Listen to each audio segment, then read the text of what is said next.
नमस्कार सभी को। अपने मनोविज्ञान की क्लास चल रही थी और मनोविज्ञान में भी बाल विकास की अवस्थाएं ये टॉपिक चल रहा था। बाल विकास की अवस्थाओं में मैंने आपको बता दिया था, बाल विकास की अवस्थाओं को दो भागों में बांटा गया है। एक तो जन्म से पूर्व की अवस्था, और दूसरी आती है जन्म के बाद की अवस्था। ये दो भागों में अवस्थाओं को बांटा गया है। इससे पहले जो क्लास हुई थी उसमें बाल विकास के जो उपागम हैं उनका अध्ययन कर चुके हैं। बाल विकास के 4 प्रमुख उपागम होते हैं: प्रयोगात्मक उपागम, विकासात्मक, दैहिक उपागम और व्यक्तिक उपागम। ये 4 उपागम हैं। ये पीछे वाली क्लास में हो चुका है। उसके पश्चात जन्म से पूर्व की अवस्था को 3 भागों में बांटा गया है। इसको मैंने बता भी दिया था, एक बार पुनः देख लेते हैं। एक तो होता है 0 से 2 सप्ताह तक, यानी 0 से 14 दिन। यह पहली स्टेज है, जन्म से पूर्व की अवस्था की बात कर रहे हैं। इसमें दूसरा आता है 2 सप्ताह से 24 सप्ताह। दिनों की अगर बात करें तो दिन इसमें हो जाएंगे 15 से 161 दिन। ये दूसरी स्टेज जन्म से पूर्व की अवस्था की बात कर रहे हैं। और तीसरा इसमें आता है 24 सप्ताह से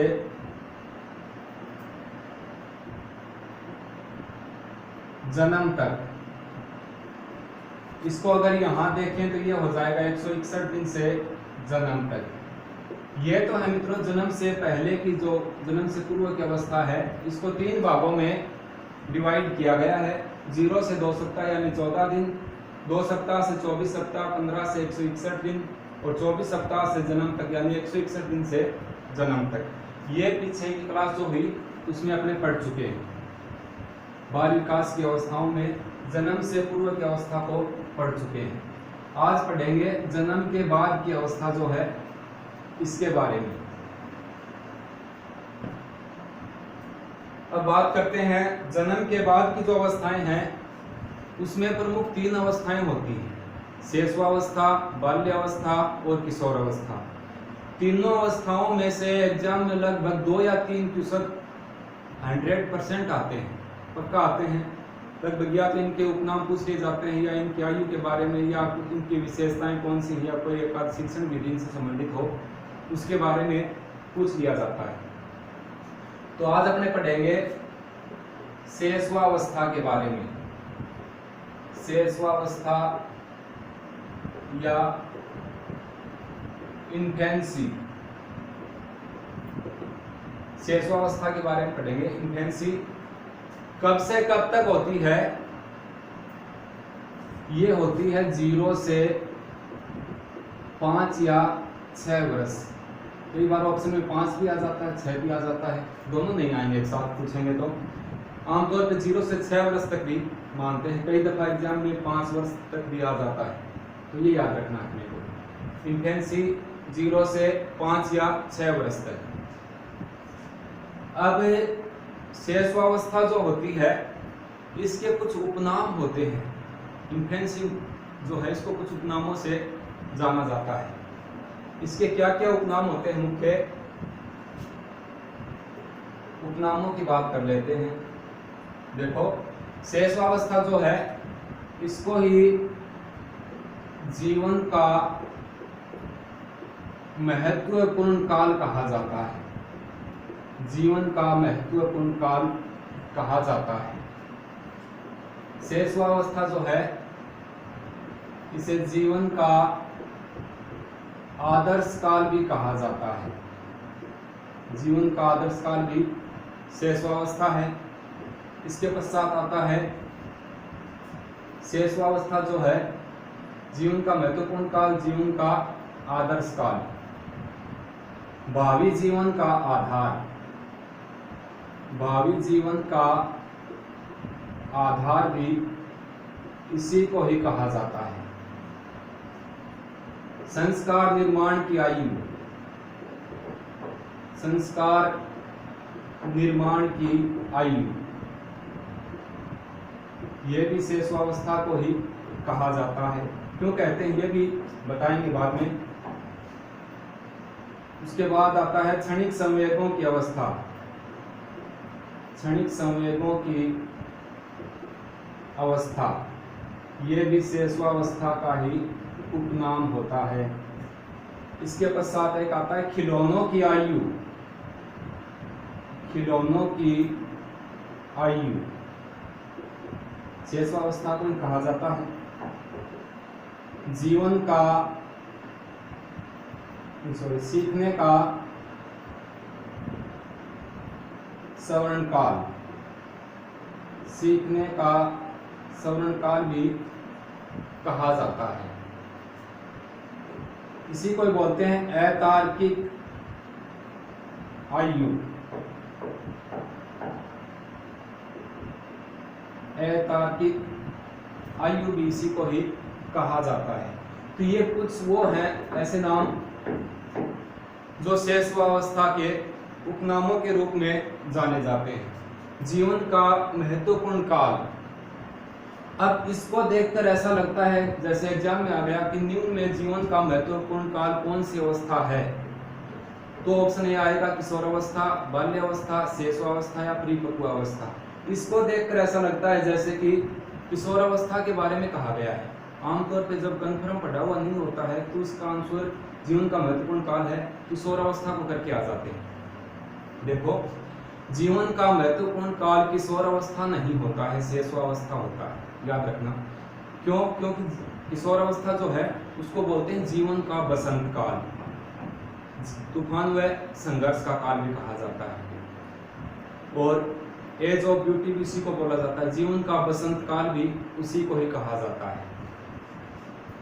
तो ये जीवन का महत्वपूर्ण काल जो है ये शेषवावस्था का उपनाम है। महत्वपूर्ण काल क्यों है? क्योंकि ये जो आयु होती है 0 से 5 या 6 वर्ष तक की आयु, ये पूरे जीवन के लिए महत्वपूर्ण रहती है, क्योंकि आधार यहाँ से ही तैयार होता है बच्चे का 0 से 5 या 6 वर्ष तक। एग्जाम्पल के लिए जैसे कोई मकान होता है, मकान की नींव अगर मजबूत भरी गई है या नींव के हिसाब से ही मकान ऊपर तैयार होता है, तो वही बात है, बच्चे की नींव जो है वो यहीं से प्रारंभ हो जाती है। इसलिए जीवन का महत्वपूर्ण काल इन्फेंस यानी शेषवावस्था को ही कहा जाता है। इसके पश्चात जीवन का आदर्श काल, किसी भी बालक में, बच्चे में आदर्शों का प्रारंभ जो है वो शेषवावस्था से ही होता है। भावी जीवन का आधार यानी भविष्य का जो आधार बनता है जीवन का, वो शेषवावस्था से ही प्रारंभ होता है। कोई भी बच्चा है वो अगर सीखता है भविष्य के बारे में तो उसका आधार 0 से 5 या 6 वर्ष तक की आयु जो होती है यहाँ से प्रारंभ होता है। संस्कार निर्माण की आयु भी शेषवावस्था है। अब बच्चे का पहला जो समाज होता है वो परिवार होता है। बच्चा अपने परिवार से, अपने माता पिता से, अपने आस पड़ोस के जो उससे आस पड़ोस में रहते हैं उनसे जो संस्कार प्राप्त करता है, आगे चलकर भविष्य में वो उसके लिए उपयोगी साबित होते हैं। तो संस्कार निर्माण की आयु, और इस एज में जो बच्चा सीख जाता है ना, जल्दी क्यों सीखता है? क्योंकि यह बाहर के जो वातावरण है में दुनिया से कट रहता है, संपर्क में नहीं रहता है, और जितने लोग इनके संपर्क में आते हैं उससे सीखने का प्रयास करता है।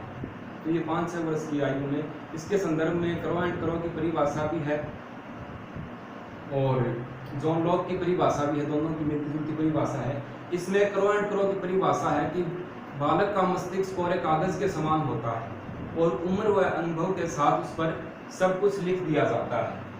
तो बच्चे का दिमाग यहाँ पर कोरे कागज के समान होता है, संस्कार यहीं से बनना शुरू हो जाते हैं।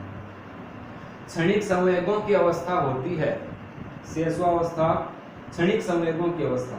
क्षणिक क्या होते हैं? पल भर के संवेग, जो पल भर में तो बन जाते हैं और मिट जाते हैं। बच्चा 1 मिनट में तो रोना प्रारंभ कर देता है। कोई वस्तु किसी बालक को न मिले तो वो रोना प्रारंभ कर देगा। अगर वो वस्तु उसे दे दी जाए तो वो हंसना शुरू कर देगा। यानी हंसना रोना ये जो संवेग हैं, एक बार संवेगों की बात करते हैं। 14 संवेग बताए हैं मैक्ड्यूगल ने और इनकी मूल प्रवृत्तियां भी होती हैं। पहले संवेग की बात कर लेते हैं। संवेग का मतलब होता है उत्तेजित होना, भड़क उठना, या अंग्रेजी भाषा का इमोशन शब्द जो है उससे बनता है संवेग। जैसे स्पिनोजा ने 3 संवेग बताए हैं, इसी प्रकार मैक्ड्यूगल ने 14 संवेग बताए हैं। तो ये संवेग होते हैं। तो संवेग क्षणिक होते हैं, इस अवस्था में क्षणिक संवेग होते हैं। और शेषावस्था जो है इसमें मुख्य रूप से भय नामक संवेग अधिक होता है। भय संवेग जो है वो बालक में अधिक पाया जाता है शेषावस्था में। खिलौनों की आयु भी शेषावस्था इंफेंसी को कहा जाता है। खिलौनों की आयु याद रखना, खिलौनों की आयु तो ये है, और खेलने की आयु पूछे तो हो जाएगा बाल्य अवस्था को कहते हैं खेलने की आयु। सीखने का सवर्ण काल, सीखना बच्चा इसी में सीखता है, सीखने का सवर्ण काल भी इसी को ही कहा जाता है। अतार्किक आयु भी शेषावस्था का ही उपनाम है। अतार्किक बच्चा इस उम्र में 5 या 6 वर्ष तक की उम्र में तर्क नहीं दे पाता है। किसी कोई भी बात हो, कोई भी घटना के बारे में पूछा जाए, किसी बात को पूछे तो तर्क इस उम्र में नहीं दे पाते हैं। एग्जाम्पल के लिए जैसे कोई छोटा बालक है 4 या 5 वर्ष का, उसके सामने कोई एक्सीडेंट होता है, कोई दुर्घटना होती है, कार आती है और एक बाइक में दुर्घटना हो गई। दोनों में दुर्घटना होने पर अगर बालक से पूछा जाए तो वो सिर्फ यही कहेगा, ये नहीं बता पाएगा कि कार जो है वो बहुत ज़्यादा गति से आ रही थी या बाइक वाला गलत साइड से चला रहा था। तो इस हिसाब से तर्क नहीं दे पाएगा। वो सिर्फ इतना कहेगा कि हाँ भिड़ंत हो गई दोनों में। तर्क वितर्क यहाँ पर नहीं है। तो अतार्किक आयु कहा जाता है शेषावस्था को। तो ये तो है शेषावस्था के उपनाम। जीवन का महत्वपूर्ण काल, जीवन का आदर्श काल, भावी जीवन का आधार संस्कार, निर्माण की आयु, क्षणिक संवेगों की अवस्था, खिलौनों की आयु, सीखने का सवर्ण काल और अतार्किक आयु, ये सभी जो हैं ये शेषावस्था यानी इन्फेंसी के उपनाम हैं। मैं सब चीज़ें लिखवा कर इसलिए करवाता हूँ ताकि आप अगर नोट्स उतारना चाहो या फिर स्क्रीनशॉट लेकर के जैसे भी तो उतार सको, इसलिए मैं लिख के बता देता हूँ। अब आगे चलते हैं। ये तो थे शेषावस्था के उपनाम। शेषावस्था में 4 या 5 परिभाषाएं आएंगी मुख्य, उनको अंत में पढ़ेंगे। एक बार पहले इसमें शेषावस्था की मुख्य विशेषताएं होती हैं, उन विशेषताओं का अध्ययन करेंगे। विशेषताएं अच्छी हैं इसकी। अब बात करते हैं शेषावस्था की विशेषताएं। शेषावस्था की क्या क्या विशेषताएं हैं? जिज्ञासा प्रवृत्ति प्रबल होती है। जिज्ञासा प्रवृत्ति प्रबल होती है। शेषावस्था में जिज्ञासा प्रवृत्ति जो है वो प्रबल होती है। पहले एक बार लिख देते हैं फिर इनको समझेंगे। जिज्ञासा प्रवृत्ति प्रबल होती है। संग्रह की प्रवृत्ति होती है। संग्रह की प्रवृत्ति होती है। शेषावस्था में संग्रह की प्रवृत्ति यानी किसी चीज को इकट्ठा करना, देते नहीं है किसी को बच्चे, संग्रह की प्रवृत्ति होती है।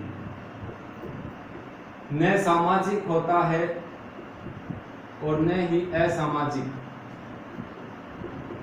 इस उम्र में बालक न सामाजिक होता है और न ही असामाजिक होता है, यानी समाज से जुड़ा हुआ भी नहीं होता है और जुड़ा हुआ होता भी है। कैसे होता है ये समझेंगे बात को आगे। जिज्ञासा प्रवृत्ति, संग्रह की प्रवृत्ति न सामाजिक और न ही असामाजिक होता है। दूसरों पर निर्भरता, दूसरों पर निर्भर होता है, जाहिर सी बात है 5 या 6 वर्ष में दूसरों पर निर्भरता रहेगी। दोहराने की प्रवृत्ति, दोहराने की प्रवृत्ति भी इसी उम्र में होती है। नैतिकता का अभाव, नैतिकता का अभाव होता है। शारीरिक व मानसिक विकास में क्या होता है, शारीरिक व मानसिक विकास में तीव्रता होती है। इस उम्र में शारीरिक व मानसिक विकास में तीव्रता होती है। संवेगात्मक प्रवृत्ति अधिक होती है। संवेगात्मक प्रवृत्ति अधिक होती है। संवेगात्मक प्रवृत्ति अधिक होती है। अनुकरण की प्रवृत्ति भी होती है। अनुकरण द्वारा सीखता है।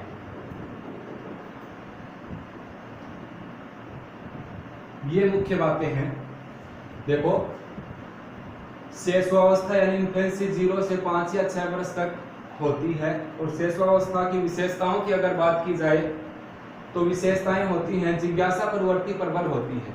कोई भी 0 से जन्म से 5 या 6 वर्ष तक यानी 4 या 5 वर्ष का बालक मानो आप, तो जिज्ञासा प्रवृत्ति प्रबल कैसे होगी? जानने की इच्छा अधिक होती है। बच्चे को कोई परियों की या कोई कहानी सुनाते हैं तो उसके बारे में वो अनेक बातें पूछना शुरू कर देते हैं। एग्जाम्पल के लिए बच्चे को कहते हैं कि बेटा परियां जो हैं वो आसमान में रहती हैं, तो वो पूछेगा आसमान में क्यों रहती हैं, तो बताएंगे तो पूछेगा आसमान में कहाँ पर रहती हैं, नीचे क्यों नहीं आती हैं, नीचे किस वार को आती हैं, क्या पता संडे को आती हैं। तो इस हिसाब से जिज्ञासा प्रवृत्ति अधिक होती है। संग्रह की प्रवृत्ति पाई जाती है। संग्रह की प्रवृत्ति क्या हुई?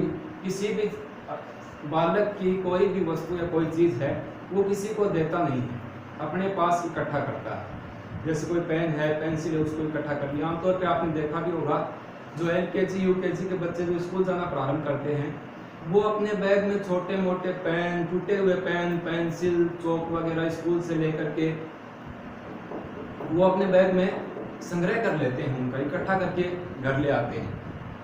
तो इकट्ठा करने की प्रवृत्ति, संग्रह की प्रवृत्ति होती है शैशवावस्था में। न सामाजिक होता है और न ही असामाजिक। न सामाजिक कैसे होगा? समाज के बारे में, समाज के साथ पूर्ण रूप से जुड़ा हुआ नहीं होता है इस समय। और न ही असामाजिक, असामाजिक भी नहीं कह सकते क्योंकि परिवार जो है वो समाज की सबसे छोटी इकाई परिवार को माना गया है।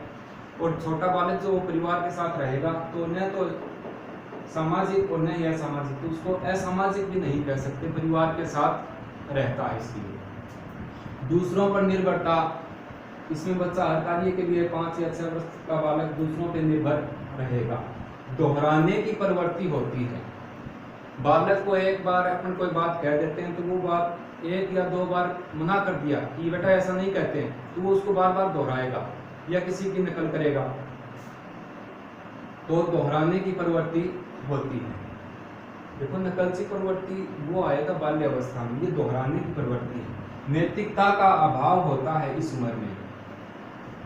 जो नैतिक शिक्षा होती है वो मिलती तो है लेकिन उसका वो पालन नहीं करता इस उम्र में। जैसे बालक जो है 4 या 5 वर्ष का कोई बच्चा है, घर में नए मेहमान आए तो कई बच्चे रोना प्रारंभ कर देते हैं दूसरों को देख करके। वो रोएंगे तो रोएंगे, किसी के कहने से वो चुप नहीं होते। या कोई छोटा बालक है, उस माता की गोद में अगर दूसरा बच्चा बैठ जाता है तो वो उसे धक्के मार के उठा देता है और खुद वहां बैठ जाता है। तो ये नैतिकता का अभाव है, इसको वो झलकता है, यहाँ पर दिखता है। शारीरिक व मानसिक विकास में तीव्रता होती है। ये वो उम्र है 0 से 5 या 6 वर्ष की, इसमें शारीरिक विकास भी खूब होता है बच्चे का और मानसिक विकास भी सर्वाधिक होता है। क्योंकि बाल्यावस्था में जाकर के विकास की गति मंद हो जाती है। संवेगात्मक प्रवृत्ति अधिक होती है। अब संवेग मैंने आपको बताया इमोशन होते हैं, और इसमें पीछे आया भी था अपने उपनामों में। संवेग क्या होते हैं? इसकी प्रवृत्ति अधिक होती है। संवेग पल भर में रो देना, हंस देना, ये भय नामक संवेग, ये संवेग इमोशन जो है वो ज्यादा होते हैं इस उम्र में और इनकी प्रवृत्ति अधिक होती है। अनुकरण द्वारा सीखता है। इस उम्र का बालक जैसा देखता है अपने परिवार के सदस्यों को, माता पिता को या आस पड़ोस के जो व्यक्ति होते हैं उनको अनुकरण करके सीखता है, उनको देख करके सीखता है, वो अनुकरण करना कहलाता है। तो ये विशेषताएं हैं। जिज्ञासा प्रवृत्ति प्रबल होती है। संग्रह की प्रवृत्ति न सामाजिक न असामाजिक होता है, दूसरों पर निर्भरता, दोहराने की प्रवृत्ति, नैतिकता का अभाव, शारीरिक व मानसिक विकास में तीव्रता, संवेगात्मक प्रवृत्ति अधिक होती है और अनुकरण द्वारा सीखता है। इन बातों को आप देख लो अच्छे से। अगर आप वीडियो के साथ साथ नोट्स बनाना चाहते हो तो वीडियो को एक बार रोक लिया करो बीच में, या स्क्रीनशॉट लेकर के उतार लिया करो। तो ये थी विशेषताएं। अब शेषवावस्था यानी इन्फेंसी की कुछ परिभाषाएं दी हैं, ज्यादा हार्ड परिभाषाएं नहीं है, अच्छी परिभाषा है। इसमें एक परिभाषा क्रो एंड क्रो की है, गुड एंड एफ की है, वैलेंटाइन की है। इन सभी परिभाषाओं को देख लेते हैं। और जितनी भी परिभाषाएं हैं मैं उनको पूरा यहाँ पर लिखता इसलिए हूँ कि ताकि आप उतार सको उनको, या लिखने से आपको अच्छे से समझ में आ जाए। अब बात करते हैं परिभाषाओं की।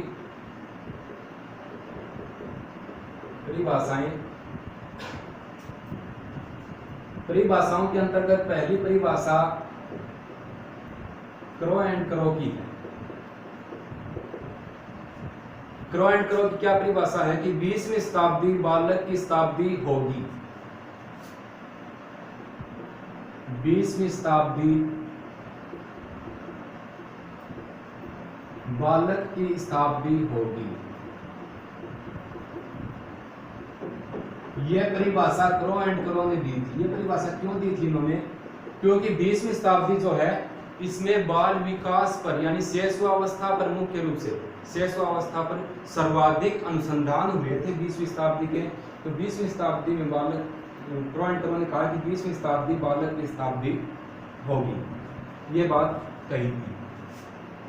अब इसके पश्चात एक परिभाषा है गुड एंड एफ की। गुड एंड एफ मनोवैज्ञानिक का नाम है। इनकी एक परिभाषा है कि बालक का जितना भी विकास होता है उसका आधा 3 वर्ष में हो जाता है। लिख देते हैं, बालक का जितना भी विकास होता है, बालक का जितना भी विकास होता है उसका आधा 3 वर्ष में हो जाता है।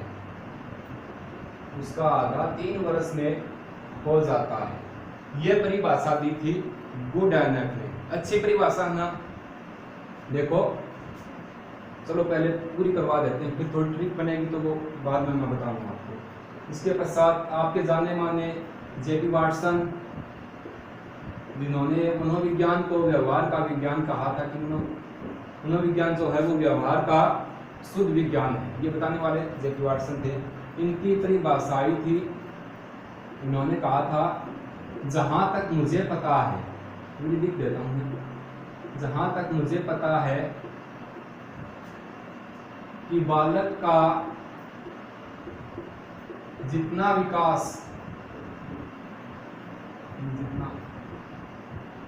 विकास शैशवावस्था में होता है, बालक का जितना विकास शैशवावस्था में होता है उतना किसी भी अवस्था में नहीं होता है। उतना किसी भी अवस्था में नहीं होता है। किसी भी अवस्था में नहीं होता है। यह परिभाषा दी थी जेपी वाटसन ने। बालक, जहां तक मुझे पता है, बालक का जितना भी विकास शैशवावस्था में होता है उतना विकास किसी भी अवस्था में नहीं होता है। यह परिभाषा जेपी वाटसन की थी। अब बात करते हैं 4 नंबर पे एडलर की परिभाषा है, वो लिखवा देते हैं पहले। एडलर ने कहा था, एडलर मनोवैज्ञानिक है, इनकी परिभाषा थी कि बालक के जन्म के समय ही, बालक के जन्म के समय ही यह तय हो जाता है, यह तय हो जाता है कि भविष्य में उसका क्या स्थान रहेगा, भविष्य में उसका क्या स्थान रहेगा। ये परिभाषा एडलर ने दी थी। इसके पश्चात एक महत्वपूर्ण परिभाषा है, मोस्ट मैं यहाँ पे लगा देता हूँ उसके पहले ही, वेलेंटाइन की है। वेलेंटाइन की एक परिभाषा है। छोटी परिभाषाएं आमतौर पर एग्जाम में ज्यादा पूछी जाती हैं। तो वेलेंटाइन की एक परिभाषा थी कि शेषवावस्था सीखने का आदर्श काल है। शेषवावस्था सीखने का आदर्श काल है। ये भैया पक्का याद रखना है परिभाषा, और ये परीक्षा में आपकी बात पक्का पूछे। शेषवावस्था सीखने का आदर्श काल है, किसकी परिभाषा है, वेलेंटाइन की परिभाषा है। एक तो ये परिभाषा, और एक वुडवर्थ की परिभाषा मैंने पहले आपको बताई थी कि मनोविज्ञान ने पहले आत्मा को त्यागा, फिर मन व चेतना को खो दिया और वर्तमान में व्यवहार को अपनाए हुए है। वो परिभाषा भी इंपॉर्टेंट है, वुडवर्थ वाली। ये वेलेंटाइन की परिभाषा है इसके संदर्भ में। तो ये मुख्य मुख्य परिभाषाएं हैं, मैंने आपको बता दी है। क्रो एंड क्रो की 20वीं शताब्दी बालक की शताब्दी होगी। क्रो एंड क्रो की परिभाषा ये तो वैसे भी याद रह जाएगी, ट्रिक की आवश्यकता नहीं पड़ेगी शायद इसमें। गुड एनफ की बालक का जितना भी विकास होता है उसका आधा 3 वर्ष में हो जाता है। यहाँ पर 3 लिखा है, 3 वर्ष में हो जाता है। एक परिभाषा और है वो मैं बता देता हूँ साथ। फ्राइड की परिभाषा है। फ्राइड ने कहा था बालक जो कुछ भी बनना होता है, बालक जो कुछ भी बनना होता है वो 4-5 वर्ष में ही बन जाता है। 4 या 5 वर्ष में ही बन जाता है। ये परिभाषा किसने दी है, फ्राइड ने। अब देखो परिभाषा मिलती जुलती लगे आपको कि उसका जितना भी विकास होता है उसका आधा 3 वर्ष में हो जाता है। यहाँ पर बता दिया कि जो कुछ बनना होता है वो 4 या 5 वर्ष में बन जाता है। अब इसको कैसे याद करेंगे, बालक का जितना भी विकास होता है उसका आधा 3 वर्ष में हो जाता है। यहाँ 3 वर्ष आया है तो गुड एंड एफ 1, 2 और 3 वर्ष बताने वाले तो गुड एंड एफ है। अब बालक का जितना विकास होता है उसका आधा 3 वर्ष में हो जाता है। बहुत अच्छी बात है, यानी कि गुड तो हो गया। एन से क्या करेंगे, नाइस, NIC नाइस, और एफ से फैंटास्टिक। गुड, नाइस, फैंटास्टिक यानी अच्छी बात है। गुड एंड एफ, ये ट्रिक याद करने के लिए मैं आपको बता रहा हूँ। बालक का जितना भी विकास होता है उसका आधा 3 वर्ष में हो जाता है। सीधी परिभाषा है, गुड, नाइस, फैंटास्टिक, ऐसे करना है। वैसे मत मान लेना कि ये गुड, नाइस और फैंटास्टिक मनोवैज्ञानिक का नाम है, वो नहीं है। मनोवैज्ञानिक का नाम तो गुड एंड एफ यही है। जेपी वाटसन की तो आप याद कर लोगे, इसकी तो सरल परिभाषाएं हैं। जहां तक मुझे पता है बालक का जितना विकास शेषवावस्था में होता है उतना किसी भी अवस्था में नहीं होता है। एडलर की परिभाषा है बालक जन्म के समय ही लेता है, हो जाता है भविष्य में उसका क्या स्थान रहेगा। एक होता है ऐड करना यानी कि प्रचार करना। अब कोई बालक है, मान लो उसने जन्म लिया और जन्म लेते ही उसकी प्रशंसा करने लग जाए उसके माता पिता, या हमारा बच्चा हो गया है और ये भविष्य में IPS बनेगा, IAS अधिकारी बनेगा, RS बनेगा, पहले ही ऐड करना प्रारंभ कर दिया, यानी भविष्य की बात आ गई कि भविष्य में इसका क्या स्थान रहेगा। तो ये किसकी परिभाषा हो गई, एडलर की। ऐड करना, पहले ही ऐड कर दिया कि भविष्य में उसका क्या स्थान रहेगा, किसकी है, एडलर की परिभाषा है। वेलेंटाइन की शेषवावस्था सीखने का आदर्श काल है। ये परीक्षा में पूछेंगे, अपनी बात याद रखना, मोस्ट है। वेलेंटाइन डे तो आपने सुना ही होगा। वेलेंटाइन डे किशोर अवस्था वालों के लिए तो लागू हो जाता है। यहाँ पर अपनी इन्फेंसी में चल रहे हैं 5 से 6 वर्ष तक। यहाँ पर अगर कोई बालक ये कहे कि वेलेंटाइन डे है, मैं वेलेंटाइन डे मना रहा हूँ, तो घर वाले क्या कहेंगे कि ये तेरे यही आदर्श हैं। क्या आदर्श सीखे तुमने, आदर्श यानी अच्छी बात, क्या आदर्श हैं, यही आदर्श हैं। पहले ही वेलेंटाइन कहने लगा। तो वेलेंटाइन वाला शेषवावस्था सीखने का आदर्श काल है, याद रखिए।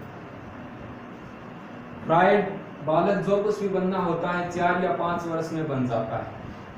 देखो ऐसे शब्द आते हैं तो आपने क्या करते हैं आमतौर पर इस परिभाषा के लिए अगर ऑप्शन में गुड एनफ आ गया तो वो कर देंगे, लेकिन वो नहीं करना। 3 वर्ष वाला आए तो 3 शब्द याद रखना, 4 या 5 वाले हैं तो 4 वाले फेराइड, इसमें 4 है। तो बालक जो कुछ भी बनना होता है वो 4 या 5 वर्ष में बन जाता है। ये बात किसने कही है? फ्राइड ने। समझ गए? तो ये 5 या 6 परिभाषाएं हैं मुख्य मुख्य। इसके पश्चात आगे चलते हैं। अब इस टॉपिक में कुछ ज़्यादा बचा नहीं है, तो विधियां हैं वो मैं लिखवा देता हूं, लेकिन अच्छे से याद रखना है। देखो परिभाषाओं में एक तो वैलेंटाइन की परिभाषा है कि शैशवावस्था सीखने का आदर्श काल है। एक क्रो एंड क्रो की परिभाषा है कि 20वीं शताब्दी बालक की शताब्दी होगी। एक गुड एनफ की परिभाषा है कि बालक जो कुछ बनना होता है, बालक जो भी बनता है वो उसका, बालक का जितना भी विकास होता है उसका आधा 3 वर्ष में हो जाता है। फिर फ्राइड की परिभाषा आई थी कि बालक जो कुछ भी बनना होता है 4 या 5 वर्ष में बन जाता है। ठीक है, तो ये परिभाषाएं थी। शैशवावस्था के लिए कुछ शिक्षण विधियां आती हैं।